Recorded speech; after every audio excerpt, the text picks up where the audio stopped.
Assalamu alaikum.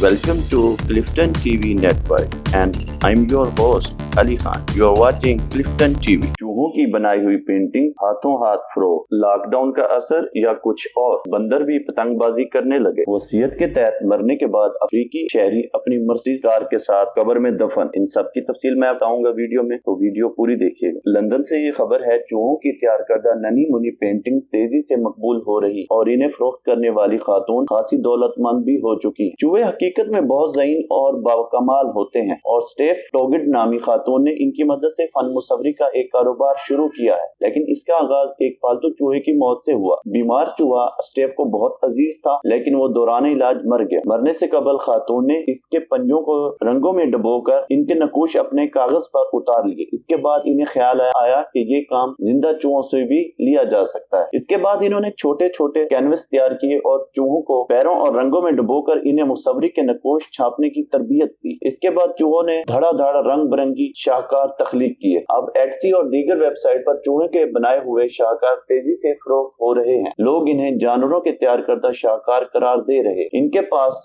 12 मुसव्विर चूहों की एक फौज है, लेकिन पहले वो इन्हें पालतू और दोस्त समझती हैं और इसके बाद इन्हें मुसव्विर करार देती हैं। स्टेफ कहती हैं कि बाज चूहे अब महारत में बहुत आगे बढ़ गए और इन्हें पेंटर कहा जा सकता है। ये चूहे खूबसूरत मिनिएचर पेंटिंग्स बना सकते। स्टेफ ने कहा कि हर हफ्ते इन्हें नए ऑर्डर मिल रहे और इनके चूहे पेंटिंग बना रहे हैं, ताहम वो अपने पालतू जानवरों पर ज्यादा बोझ नहीं डालती।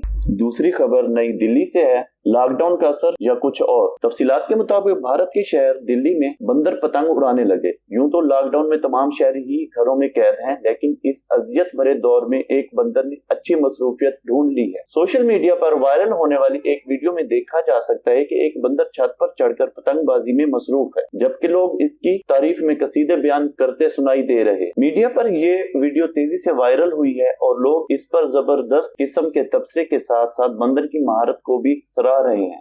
तीसरी और आखिरी खबर है, अफ्रीका से। अपनी मौत से अक्सर लोग अपनी वसीयतें लिखवाते हैं और इनके वर्सा इन वसीयतों अमल दरामद करते हैं, मगर जनूबी अफ्रीका में एक 72 साल शख्स ने मरने से कबल एक अनोखी वसीयत की। इसके फौत होने के बाद इसे इसकी कार के साथ दफन किया जाए। अरब टीवी के मुताबिक 72 साल तस्कीदी बेत्सो ने अहले खाना को वसीयत की थी कि जब वो फौत हो जाए तो इसकी लाश को इसकी कार की ड्राइविंग सीट पर बिठाना, ताकि ऐसे लगे कि कोई जिंदा शख्स गाड़ी चला रहा। इसके बाद इसी हालत में मुझे कब्र में उतार देना। गुज़श्ता हफ्ते के आखिर में बेत्सो इंतकाल कर गया और इसकी मैयत इसकी वसीयत के मुताबिक कार के साथ कब्र में दफन की गई। इसकी लाश को मर्सिडीज कार के स्टीयरिंग के पीछे बिठाया गया और इसके बाद इसे दफन कर दिया गया। इस मौके पर लाश को बेल्ट भी बांधा गया। आनजहानी ज़कैती बेत्सो के लवाकिन का कहना है कि बेत्सो को जर्मन कारों बिलखसूस मर्सिडीज कारों से बहुत ज्यादा दिलचस्पी रहती और वो अक्सर अपने दोस्तों और अकारब से कहा करता था कि इसे इसकी कार के साथ ही दफन किया जाए। आज की वीडियो देखने का शुक्रिया। वीडियो अच्छे लगे तो लाइक करें, शेयर करें। अल्लाह।